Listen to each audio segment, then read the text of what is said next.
तो आज मैं आप लोगों को सिखाऊंगा हम लोग किस तरीके से लॉगिन और रजिस्टर फॉर्म बनाते हैं। तो इसके लिए हम लोग HTML CSS का यूज़ करेंगे और साथ ही साथ लॉगिन फॉर्म को किस तरीके से हम पॉपअप के साथ शो करेंगे वो उसके लिए मैं जावास्क्रिप्ट यूज़ करूँगा। वो बस एक थोड़ा सा सिंपल सा ही कोड रहेगा जावास्क्रिप्ट का, बाकी आप लोगों को HTML CSS में डिटेल्स में जो मैंने पिछले लेक्चर्स में समझाया था उसी से ही रिलेटेड होगा। लेकिन इस लेक्चर में हम लोग CSS को एक्सटर्नल फाइल में यूज़ करेंगे और पिछले लास्ट लेक्चर में हम लोगों ने CSS को इंटरनल फाइल के अंदर ही यूज़ किया था, मतलब इंटरनल CSS यूज़ किया था। हम लोगों को इस बार एक्सटर्नल CSS यूज़ करना है। ठीक है, तो चलिए जल्दी से स्टार्ट करते हैं। तो मैंने यहाँ पर login.html के नाम से एक फ़ाइल बना लिया है और हमें बस यहाँ पर कुछ नहीं, हमें हमारा कोड लिखना है। अब हम देखते हैं, पहले हम लोगों को क्या करना होगा। हम लोग एक काम करते हैं, एक डिव के अंदर हमें जो हमारा बटन्स होगा लॉगिन के लिए वो हम लोग क्रिएट कर लेते हैं। तो लॉगिन के लिए एक लॉगिन बटन होगा जिसके लिए हम लोग आईडी सेट कर लेते हैं। हम क्लास सेम रख सकते हैं दो बटन्स का, लेकिन आईडी सेम नहीं रख सकते। आईडी जो होता है वो यूनिक होना चाहिए। ठीक है, ये लॉगिन बटन के लिए हो गया। और इसमें हम लोग ऑन क्लिक फंक्शन देने वाले हैं। ऑन क्लिक फंक्शन एक मतलब जावास्क्रिप्ट का पार्ट है, जो कि मतलब हम लोग अगर इस बटन को क्लिक करते हैं तो वो क्या काम करेगा उसके लिए, क्योंकि बटन को तो क्लिक किया जाता है ना, तो बटन को क्लिक करने पर जो काम होने वाला है वो हम लोग जावास्क्रिप्ट के साथ हम लोग डिफाइन करेंगे। तो अभी तो फिलहाल मैंने अभी जावास्क्रिप्ट में कुछ फंक्शंस वगैरह नहीं लिखा है, तो जो फंक्शंस हम लोग लिखेंगे उसी फंक्शन को हम लोग कॉल करेंगे। मतलब ये जब ऑन क्लिक बटन जब हम लोग क्लिक करेंगे ना, तो जावास्क्रिप्ट क्या करेगा, उस फंक्शन को कॉल करेगा।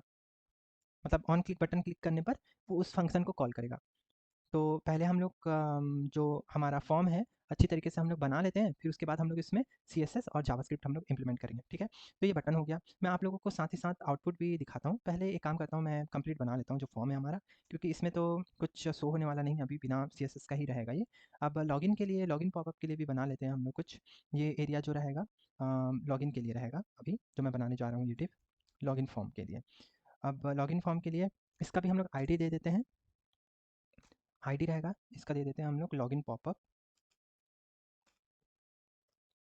ठीक है, ये जो मैंने लिखा है ये मैंने कैमल केस में लिखा है। कैमल केस क्या होता है, मतलब जो दो वर्ड है मान लो लॉगिन और पॉपअप, तो फर्स्ट वर्ड का फर्स्ट लेटर पूरा ही मतलब स्मॉल में रहेगा, लेकिन जो सेकंड वर्ड है, सेकंड वर्ड का जो फर्स्ट लेटर रहेगा वो कैपिटलाइज रहेगा, कैपिटलाइज फॉर्म में रहता है। उसको हम लोग ये बोलते हैं कैमल केस। ठीक है, ये पॉपअप है, इसका क्लास नेम रहेगा पॉपअप, क्योंकि रजिस्टर के लिए भी हम लोगों को पॉपअप में ही जनरेट करना है और इसके लिए भी। ठीक है, तो अब हम लोगों को इसके अंदर फॉर्म के अंदर जो कंटेंट रहेगा वो भी हम लोगों को भी तो शो करना है, तो इसका क्लास नेम मैं दे देता हूँ पॉपअप कंटेंट।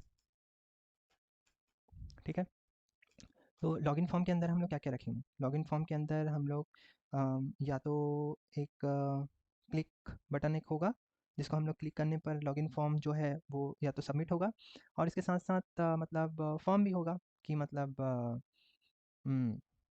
फॉर्म को हम लोग किस तरीके से क्लोज करें। सबसे पहले तो हम लोगों को क्लोज देखना चाहिए, मतलब फॉर्म को क्लोज करने के लिए भी तो होना चाहिए ना।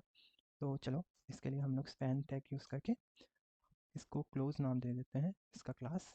और ऑन क्लिक अभी डिफाइन नहीं हुआ है इसके लिए, और बाकी इसके लिए हम लोग क्लोज के लिए एंड टाइम्स यूज़ किया जाता है, तो ये ऑटोमेटिकली क्लोज जो क्रॉस क्रॉस आइकन जो होता है ना, ये ऑटोमेटिकली शो करेगा यहाँ पर एक्स आइकन। मतलब हम लोगों को क्लोज के लिए एक्स लिखने की ज़रूरत नहीं है, वो क्लोज आइकन ऑटोमेटिकली ले लेगा। तो H2 टैग यूज़ करता हूँ मैं इसका हेडिंग के लिए, ये सब हेडिंग हो जाएगा इसका, क्योंकि हमें ज़्यादा बड़े साइज़ में नहीं लिखना है। और इसके बाद फॉर्म का कंटेंट रहेगा। ठीक है, आई थिंक आप लोगों को मैं पिछले क्लासेस में मैंने आप लोगों को फॉर्म के बारे में नहीं बताया था। तो फॉर्म के लिए हम लोगों को फॉर्म टैग यूज़ करना होता है और उसके अंदर जो है हमें इनपुट्स लेना होता है। तो इनपुट्स का हम लोग टाइप देख लेते हैं। सबसे पहले हम लोग जो इनपुट एंटर करेंगे, हम लोग यूज़र नेम एंटर करने जा रहे हैं। तो उसमें हम लोग उसका यूज़र नेम तो हम लोग यूज़र नेम तो हम लोग टेक्स्ट ही रहेगा ना। यूज़र नेम तो या तो मतलब नंबर्स वगैरह नहीं होगा, या मतलब ईमेल फॉर्म में नहीं होगा, या पासवर्ड फॉर्म में नहीं होगा।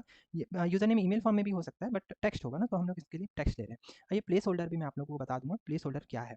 जो आउटपुट हम लोग जो शो करेंगे ना, तो ये जो टेक्स्ट बॉक्स जो रहेगा उसके अंदर में ऑलरेडी यूज़र नेम लिखा हुआ होगा, और हम लोग इसको रिक्वायर्ड फील्ड रखेंगे। रिक्वायर्ड फील्ड मतलब अगर हम लोग यूज़र नेम फिल नहीं करते हैं तो फॉर्म सबमिट नहीं होगा। मतलब रिक्वायर्ड अगर हम लोग देते हैं, इसका मतलब ये है कि हमें फॉर्म को सबमिट करने के लिए इस फील्ड को फिल करना ही होगा। दूसरा टाइप होता है पासवर्ड। पासवर्ड टाइप जो है ना, अगर हम लोग टाइप पासवर्ड रखते हैं तो इसके अंदर हम लोग जो भी रखेंगे, इस टेक्स्ट बॉक्स के अंदर हम लोग जो कुछ भी लिखेंगे वो पासवर्ड फॉर्मेट में रहेगा, मतलब जो स्टार स्टार जो रहता है ना वैसे ही फॉर्मेट में रहने वाला है। और इसको भी हम लोग रिक्वायर्ड कर देते हैं, सॉरी, इसको भी हम लोग रिक्वायर्ड कर देते हैं। और इसके बाद हम लोग दे देते हैं बटन, क्योंकि लॉगिन के लिए तो हम लोगों को बस यूज़र नेम चाहिए होता है और पासवर्ड चाहिए होता है, और उसके बाद लॉगिन बटन होता है। तो बटन का भी टाइप हम लोग बहुत कुछ दे सकते हैं। बटन का टाइप देखो, मेन्यू है, रीसेट है, सबमिट है। तो हम लोग को सबमिट करना है तो हम लोगों को सबमिट देना होगा, ठीक है। और ये रहा, और ये बीच में हम लोगों ने जो लिखा वो लॉगिन बटन के अंदर टेक्स्ट जो रहता है ना शो करता है, ये वो रहेगा, ठीक है। आई होप आप लोगों को समझ में आया होगा। चलो मैं इसका आउटपुट भी आप लोगों को दिखा देता हूँ एक बार। ये रन करके देखते हैं इसका आउटपुट किस तरीके से शो कर रहा है। अभी हम लोगों ने कुछ डिज़ाइन वगैरह नहीं दिया है तो आउटपुट उतना अच्छा नहीं होगा, बस नॉर्मल सा सिंपल सा होगा। देखो ये हो गया ऊपर लॉगिन बटन, रजिस्टर बटन। ये मैंने जो लॉगिन बटन को क्लोज करने के लिए जो एंड टाइम्स जो यूज़ किया वो ये क्लोज बटन है। ये स्टाइलिंग वगैरह दे करके हम इसको सेट कर लेंगे। और ये जो इनपुट है देखो, प्लेस होल्डर मैंने कहा था, अंदर में जो यूज़र नेम लिखा आ रहा है ना वो है प्लेस होल्डर, ठीक है। ये हम लोग कुछ भी लिखेंगे तो वो प्लेस होल्डर गायब हो जाएगा, ठीक है। उसी तरह पासवर्ड के लिए भी हम लोगों ने पासवर्ड प्लेस होल्डर लिखा था, तो ये पासवर्ड लिखा हुआ आ रहा है। इसका टाइप हम लोगों ने पासवर्ड दिया था, तो ये ऐसे पासवर्ड फॉर्मेट में आ रहा है, मतलब शो नहीं करेगा, ठीक है। आई होप आप लोगों को क्लियर हो रहा है। तो ये साथ साथ में हम लोग ऐसे कोड करते जाते हैं तो इससे हम लोगों को और भी क्लियर समझ में आ जाएगा, ठीक है। तो ये लॉगिन के लिए हो गया। ये जो है लॉगिन फॉर्म का डिव है, ये डिव यहाँ पर क्लोज हो रहा है। फिर इसके बाद हम लोगों को क्या करना है, रजिस्टर के लिए एक डिव बनाना है, ठीक है। यहाँ नहीं, लॉगिन पॉपअप यहाँ पर क्लोज हो रहा है। तो लॉगिन पॉपअप के बाद हम लोग को रजिस्टर पॉपअप बनाना होगा, तो ये इसके बाद हम लोग बनाएंगे रजिस्टर पॉपअप। तो रजिस्टर पॉपअप को भी हम लोग एक डिप के अंदर रखेंगे, ठीक है। तो इसका भी आईडी हम लोग दे देते हैं आईडी दे देते हैं रजिस्टर पॉपअप। ध्यान रहे आईडी आप लोगों को इस तरीके से देना, आईडी या क्लास नेम आप लोगों को इस तरीके से देना है जो थोड़ा रेलेवेंट लगे। ऐसे नहीं कि आप लोग आईडी और क्लास नेम कुछ भी दे दो, कुछ भी दे दोगे तो गड़बड़ हो जाएगा, मतलब आगे वाले बंदे को समझ में नहीं आएगा कि अरे इसने आईडी, ये वाला आईडी किसके लिए रखा है और ये वाला आईडी किसके लिए रखा है, ऐसे। और बाकी डिफ के अंदर हम लोगों ने जो नेक्स्ट क्लास नेम देना है, हम लोगों को पॉपअप कंटेंट देना है, क्योंकि हम लोगों को पॉपअप के अंदर जो चीज़ हम लोगों को रखना है वो हम लोग इसके अंदर रखेंगे, ठीक है। सेम चीज़ हम लोगों को यहाँ पर भी मतलब वही स्पैन टैग यूज़ करना है क्लास क्लोज के लिए टाइम्स, क्योंकि रजिस्टर फॉर्म के लिए अगर क्लोज बटन था तो इसके लिए भी तो क्लोज बटन होगा ना, ठीक है। आई होप आप लोगों को ये क्लियर हुआ होगा। अब हम लोगों को क्या करना है, इसके लिए हम लोगों को हेडिंग भी देना होगा, H2 रजिस्टर, ठीक है। हेडिंग हो गया। अब हम लोगों को फॉर्म भी देना है, फॉर्म। इसके अंदर भी इनपुट रहेगा, प्लेस होल्डर, ईमेल रहेगा, पासवर्ड रहेगा, रजिस्टर बटन रहेगा, सेम सेम इनपुट रहेगा सारा का सारा। बस यहाँ पर एक ईमेल का फील्ड एक्स्ट्रा रख देते हैं हम लोग, ठीक है। इनपुट टाइप टेक्स्ट हम लोग को रजिस्टर करने के लिए हम लोगों को यूज़र नेम एंटर करना है और ईमेल भी एंटर करना है हम लोगों को। तो चलो हम लोग एक और फील्ड एक्स्ट्रा ऐड कर देते हैं, इसको भी हम लोग पेस्ट करके एक रहेगा, यह हम लोगों को ईमेल सेट करना है, यहाँ पर टाइप ईमेल, यहाँ पर हम लोगों को ईमेल देना है, ठीक है। ईमेल मैंने दे दिया और एक इनपुट है पासवर्ड, और लास्ट हमारा जो बटन रहेगा वो रहेगा रजिस्टर, रजिस्टर बटन रहेगा। अब सेव करके देखते हैं। देखो रजिस्टर के लिए आ गया, लॉगिन के लिए आ गया, ये दो फॉर्म आ गया। तो मैं चाहता हूँ कि अगर मैं लॉगिन बटन पे क्लिक करूँ तो यहाँ पर अगर मैं क्लिक करूँ तो ये वाला फॉर्म शो हो, और यहाँ पर अगर क्लिक करूँ तो ये वाला फॉर्म शो हो। और अगर हम लोग यहाँ पर क्लोज अगर क्लिक करते हैं, तो क्लोज को अगर हम लोग क्लिक क्लिक करते हैं तो ये फॉर्म बंद हो जाए, ठीक है। या रजिस्टर अगर शो हो रहा है तो रजिस्टर बंद हो जाए, और लॉगिन अगर शो हो रहा है तो लॉगिन बंद हो जाए, ठीक है। आई होप आप लोगों को क्लियर हुआ होगा। तो इसके लिए हम लोगों को स्क्रिप्ट लिखना होगा, जावास्क्रिप्ट का, जिससे हम लोग पेज को डायनामिक बनाएं, मतलब क्लिक करने के बाद ये शो होगा या यहाँ क्लिक करने के बाद ये शो होगा, ठीक है। और इसके लिए हम लोगों को स्क्रिप्ट बनाना होगा, तो इसके लिए हम लोग एक देंगे, एक हम लोग फाइल बनाना होगा हम लोगों को। स्पेशली जावास्क्रिप्ट का जो एक्सटेंशन होता है वो .js होता है, आप लोग किसी के नाम से भी लिख सकते हो। मैंने स्क्रिप्ट .js लिखा है, आप लोग कुछ भी लिख सकते हो, जैसे पेज .js या कुछ भी लिख सकते हो। तो इसके अंदर हम लोगों को स्क्रिप्ट लिखना होगा, ठीक है। अब देखते हैं, अब हम लोग स्क्रिप्ट लिखते हैं इसके अंदर।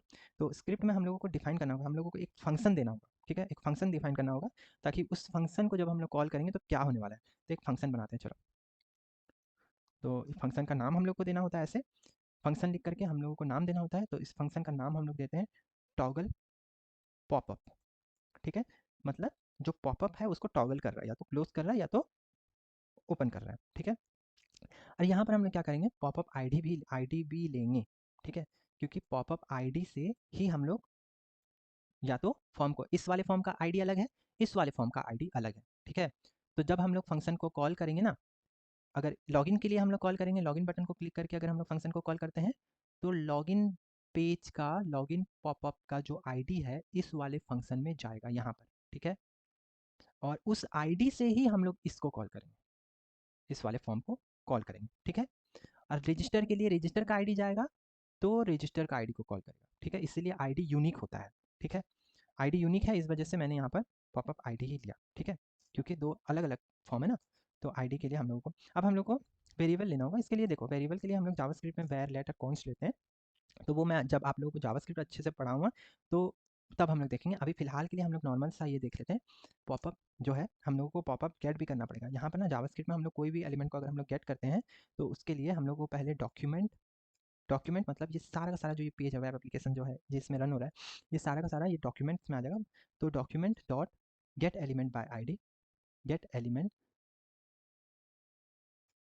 बाय, ये है क्या, गेट एलिमेंट बाय आईडी, हाँ ये रहा, गेट एलिमेंट बाय आईडी। हम लोग आईडी से गेट कर रहे हैं, ठीक है। तो यहाँ पर हम लोगों को ये जो आया ना, ये पैरामीटर्स जो है ना, यहाँ पर हम लोग को देना होगा, ठीक है। तो ये पॉपअप आईडी हम लोगों ने सेलेक्ट कर दिया। तो अब हम लोग को क्या करना है, अब ये पॉपअप जो है, ये वाले पॉपअप मतलब हम लोग आईडी से गेट कर रहे हैं एलिमेंट को, तो ये पॉपअप में क्या आएगा, ये पूरा का पूरा ये जो लॉगिन फॉर्म है, अगर लॉगिन का आईडी से अगर गेट कर रहा है तो ये लॉगिन फॉर्म आ जाएगा पॉपअप में। पॉपअप मतलब ये लॉगिन फॉर्म हो गया। अगर रजिस्टर का आईडी गया तो पॉपअप का मतलब हो जाएगा ये रजिस्टर का फॉर्म, ठीक है। तो ये पॉपअप को हम लोग, आप उसका स्टाइल चेंज करना होगा। पॉपअप डॉट स्टाइल, हम लोग जावास्क्रिप्ट से ऐसे स्टाइल भी चेंज कर सकते हैं।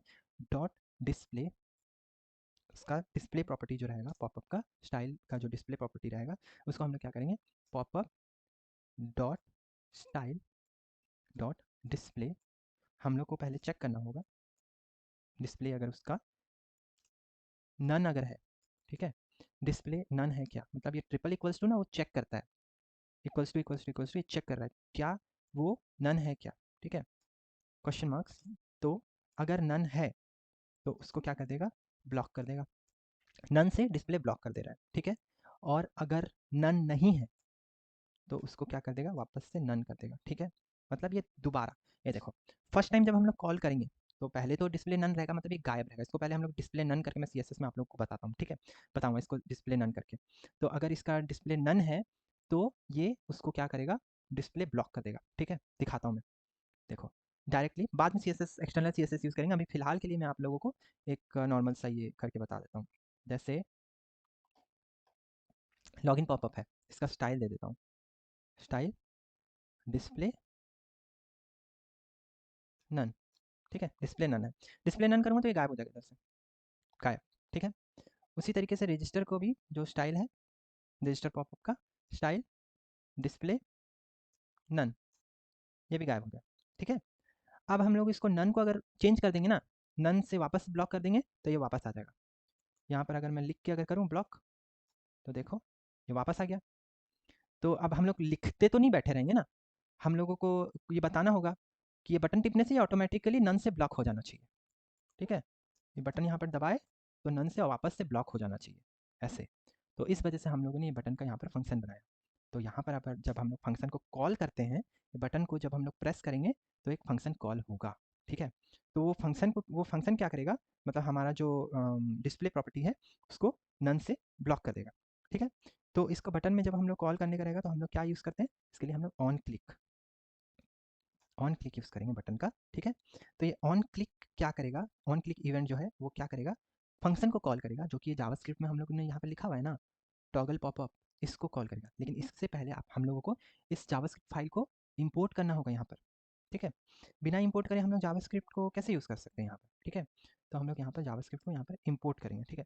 मतलब ये तो जानेगा नहीं ना, मतलब स्क्रिप्ट के अंदर क्या है, बिना इंपोर्ट करे हम लोगों को कैसे पता चलेगा, वो तो दूसरा फाइल है। दूसरा फाइल के अंदर हम लोगों को मतलब क्या बोलते हैं, दूसरा फाइल के अंदर क्या है, कैसे पता होगा इसको। तो इसके लिए हम लोगों को जावास्क्रिप्ट को इंपोर्ट करना होगा। लो हम लोगों ने जावास्क्रिप्ट इंपोर्ट कर लिया। तो अगर हम लोग यहाँ पर बटन को जब हम लोग ऑन क्लिक कॉल करते हैं, अनक्लिक करते हैं, तो यहाँ पर अगर हम लोग टॉगल लिखें, टॉगल पॉपअप था ना, सेम नेम होना चाहिए, बिल्कुल same to same, toggle popup यहाँ पर दे दिया मैंने टॉगल पॉपअप। अब इसके अंदर ना यहाँ पर जो है ना पॉपअप आईडी जाएगा, ठीक है। तो यहाँ पर भी हम लोगों को पॉपअप आईडी के लिए कुछ देना होगा, ठीक है। यहाँ पर तो जो पॉपअप आईडी है ना हम लोगों को वो पास करना है यहाँ पर, ठीक है। यहाँ पर लॉगिन के लिए जो पॉपअप आईडी है लॉगिन पॉपअप, ठीक है। लॉगिन के लिए लॉगिन पॉपअप है, ठीक है। आई होप आप लोगों को क्लियर हुआ होगा। लॉगिन के लिए जो है ये लॉगिन पॉपअप है, और रजिस्टर के लिए जो है वो रजिस्टर पॉपअप है। तो ये मतलब स्ट्रिंग में रहेगा, क्योंकि हम लोग यहाँ पर, ठीक है।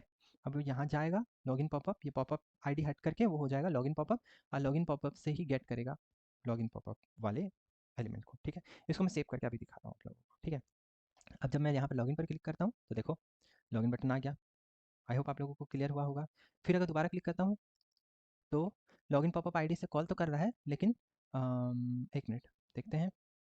दोबारा लॉगिन पे अगर क्लिक करूँ मैं तो डिस्प्ले अगर नन है तो उसको ब्लॉक कर देगा, नहीं तो नन करेगा। तो सेम आईडी से कॉल हो रहा है, तो इस वजह से ये फिर से ओपन कर रहा है। हम लोगों को यहाँ पर क्लोज बटन पे इसको अप्लाई करना होगा, ठीक है। तो क्लोज बटन पे हम लोगों को जब अप्लाई करना है तो यहाँ पर क्लोज बटन के लिए भी हम लोगों को ऑन क्लिक कॉल करना होगा, ठीक है। दोबारा कहाँ गया है क्लोज बटन का span, on click, on click, same function हम लोग कॉल करेंगे, toggle popup, toggle popup, login popup, ठीक है। इसको मैंने सेव कर दिया। जब मैंने लॉगिन पे क्लिक किया, यहाँ पर क्लिक किया, काम क्यों नहीं कर रहा है,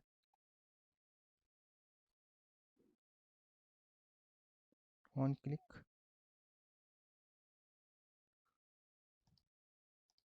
ठीक है। ये फंक्शन तो सही है,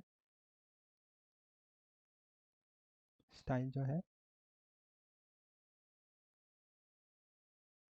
डिस्प्ले ब्लॉक से वापस से नन हो जाएगा। एक मिनट, यहाँ पर हम लोगों ने गड़बड़ लिखा था, ठीक है। अब होगा सही।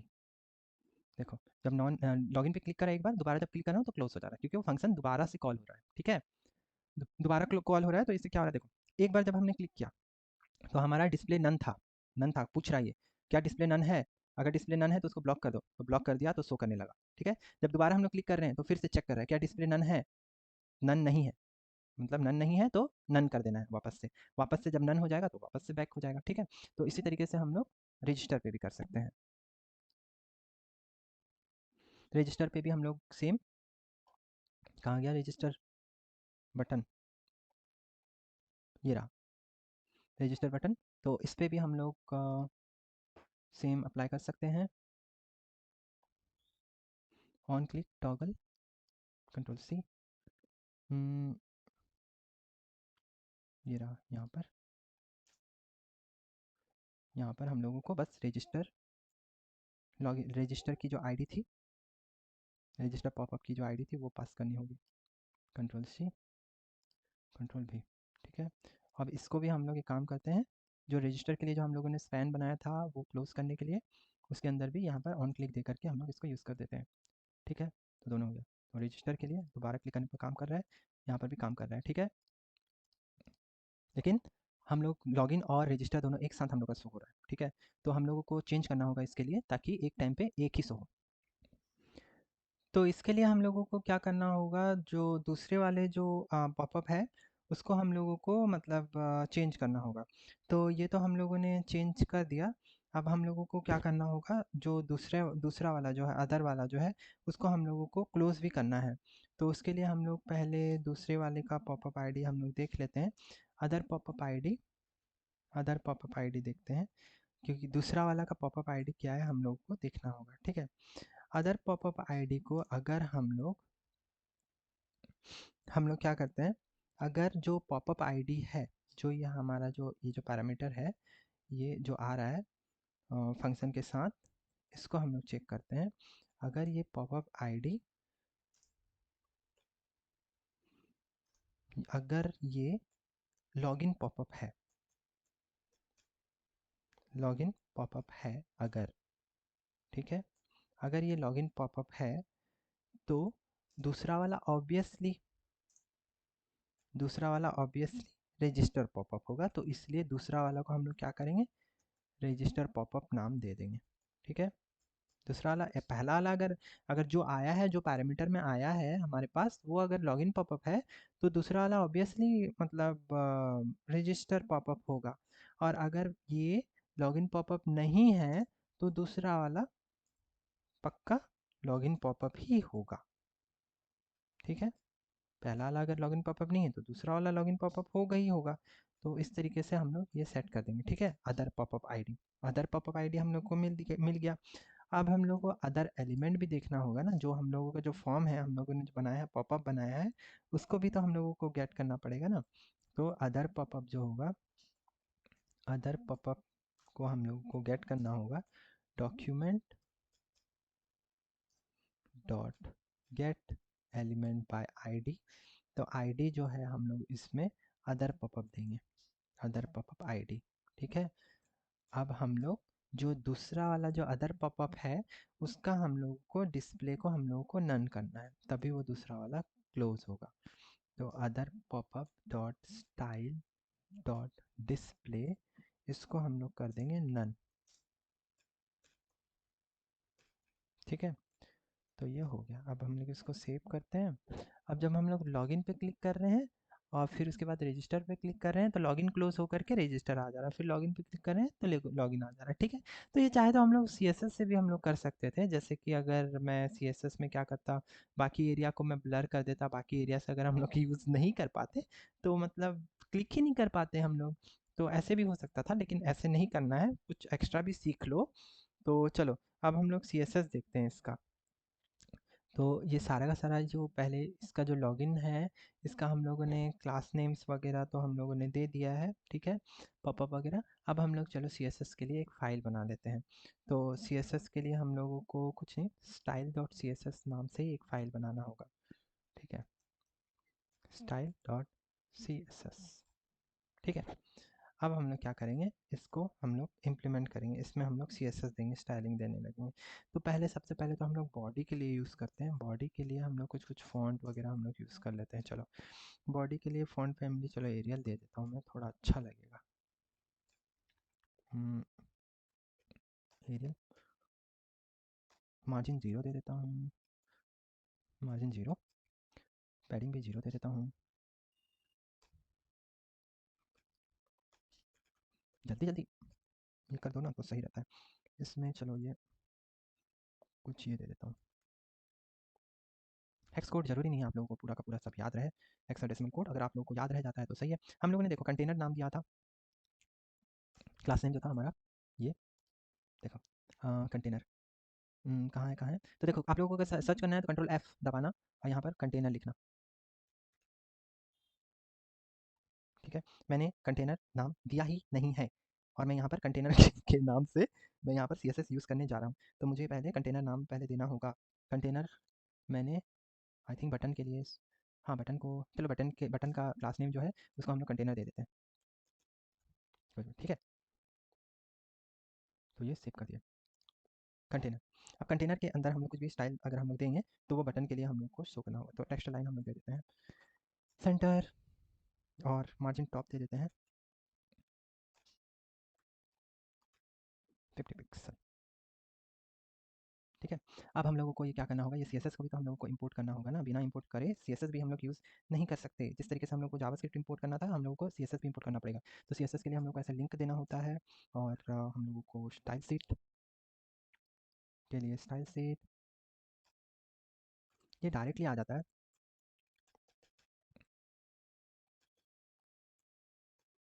आ नहीं रहा है,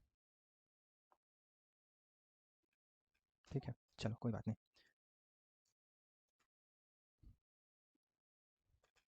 स्टाइल सीट और href हम लोगों को देना होगा, जो हमारा स्टाइल डॉट CSS है ना उसको। अब हम लोग इसको सेव करेंगे। ठीक है, कलर भी चेंज हो गया देख रहे हो थोड़ा सा, और बटन जो है सेंटर में आ गया, मार्जिन जो हो गया V50 हो गया। ठीक है, अब हम लोग इसके साथ साथ कुछ और भी CSS देते हैं। जैसे बटन्स को भी कुछ अच्छा बनाना होगा ना, बटन्स को भी कुछ हम लोग अच्छा बना देते हैं। बटन के लिए डायरेक्टली देखो क्लास नेम नहीं है, बटन हम लोगों ने यूज़ किया था, डायरेक्ट हम लोग एलिमेंट को लेकर के हम लोग यूज़ कर रहे हैं। ठीक है, इसके लिए हम लोग पैडिंग ले लेते हैं 10 पिक्सल एंड 20 पिक्सल। ठीक है, और फ़ॉन्ट साइज़ हम लोग दे देते हैं, थोड़ा सा बढ़ाना होगा ना, फ़ॉन्ट साइज़ को 10 पिक्सल रख देते हैं और इसके साथ साथ कर्सर को करना होगा पॉइंटर। ठीक है, अब देखो हम लोगों ने, मैंने सेव किया, क्या हो गया, रिफ्रेश करना होगा क्या?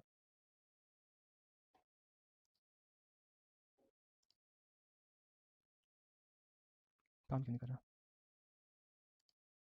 बटन,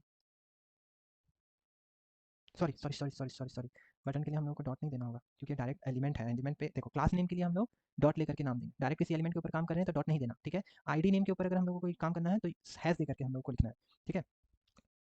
आई होप आप लोगों को क्लियर होगा। सॉरी, कुछ गड़बड़ हो जाता है। अब हम लोग जो पॉपअप है, पॉपअप के लिए मैंने नाम आईडी दिया था या क्लास नेम दिया था, लेट्स चेक। तो देखो, पॉपअप के लिए मैंने क्लास नेम दिया, तो क्लास नेम के ऊपर हम लोग काम करेंगे। तो पहले फिलहाल तो पॉपअप को, ये जो हम लोगों ने डिस्प्ले नन करा था, इसको हम लोग हटा देते हैं यहाँ से। पॉपअप पॉपअप कहाँ गया पॉपअप? ये जो डिस्प्ले है, ये नन को हम लोग यहाँ से हटा देते हैं। ये हम लोग डायरेक्ट CSS में देंगे। ये इतना ज़्यादा, अरे रे रे रे रे, मैं बस, हाँ, मेरा सिस्टम काफ़ी ज़्यादा स्लो हो चुका है। ठीक है, अभी डिस्प्ले नन कर दिया हूँ, मतलब डिस्प्ले जो नन था उस स्टाइल को हटा चुका हूँ।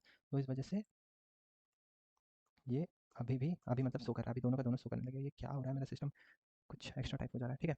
तो बटन्स देखो, बटन्स के लिए मैंने दिया था, तो सारा का सारा बटन एक टाइप का हो गया है, ठीक है। अब पॉपअप के लिए हम लोग देंगे, पॉपअप के लिए हम लोग दे देते हैं डिस्प्ले नन पहले, सबसे पहले तो डिस्प्ले नन।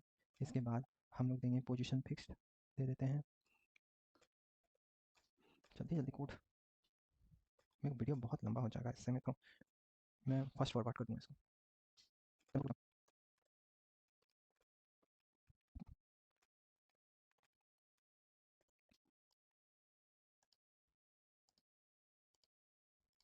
ठीक है, आप लोगों को दिख रहा है ये किस तरीके से हो गया। जेड इंडेक्स में क्या हो गया, वो नीचे चला गया, ठीक है, सारा का सारा कंटेंट। और हाइट और विड्थ मैंने 100% दे दिया, तो ये जो पॉपअप जो है वो पूरा 100% एक्टिफाई करेगा। ठीक है, आगे देखते हैं और हम लोग क्या क्या कर सकते हैं।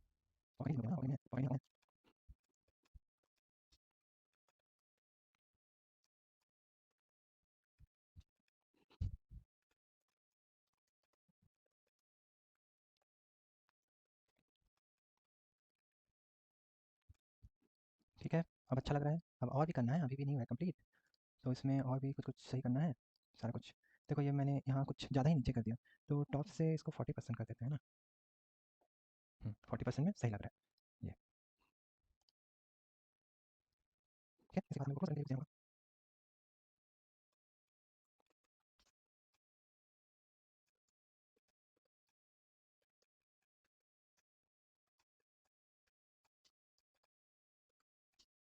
ठीक है, अब सही लग रहा है,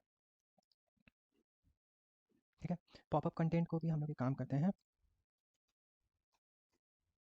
टेक्स्ट लाइन सेंटर करते हैं, सेंटर में अच्छा लग रहा है। और हाँ, एंड पॉपअप कंटेंट, जी हाँ, ये सही लग रहा है ऐसे। तो मैंने यहाँ पर फॉर्म के लिए भी कुछ स्टाइल्स दे दिया है, ताकि फॉर्म का भी जो टेक्स्ट वगैरह जो है वो सही से शो हो, क्योंकि प्रॉपरली अलाइन नहीं था। तो यहाँ पर मैंने डिस्प्ले फ्लेक्स रखा है और फ्लेक्स डायरेक्शन कॉलम रखा है। तो आप लोग इस तरीके से बना सकते हो लॉगिन फॉर्म और रजिस्टर फॉर्म। यहाँ पर हम क्लोज कर रहे हैं, यहाँ पर क्लिक काम नहीं करेगा, क्योंकि ये सारा का सारा एरिया हम लोगों ने कवर कर दिया है, ठीक है। जो पॉपअप का जो एरिया है, ये यहीं से ही हम लोगों को क्लोज करना होगा, ठीक है। आई होप आप लोगों को समझ में आया होगा, और वीडियो अगर पसंद आया तो लाइक शेयर एंड सब्सक्राइब करना ना भूलें। Thank you so much guys, have a great day, bye bye.